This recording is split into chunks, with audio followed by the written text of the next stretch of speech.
hours. 3 Ukrainian FP-1 drones crossed into Russian-monitored waters at 180 kilometers per hour, heading for a Russian ship that had been strangling Ukraine's naval drone operations.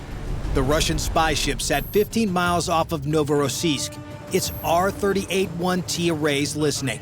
For 6 weeks, it logged a pattern of life and was days away from predicting strikes. While the patrol had been relatively quiet so far, this would all change in a matter of seconds. Unknown to the Russian spy ship, the Ukrainian drones skimmed 3 meters above the waves, heading straight their way.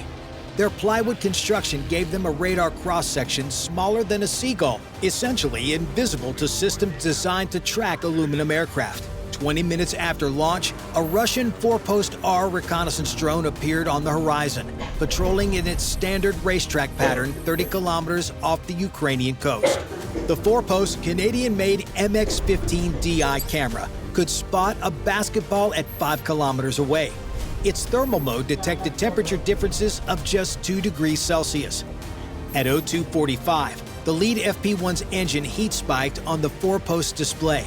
3 small contacts, low altitude, heading east at 180 kilometers per hour. The Russian operators zoomed in, trying to classify the targets. The pre-programmed evasion kicked in immediately. The drones dropped to 2 meters above the water, disappearing into what radar operators call ground clutter, the chaotic returns from waves that mask low-flying objects. But here's why wood matters. Within minutes, the plywood frames had cooled to match the sea temperature. To the 4-post thermal camera, they'd vanished. The operator logged the contact as possible birds and continued his patrol, not knowing he'd just let through the vanguard of an attack. Behind the drones, the reason for their rushed launch became clear.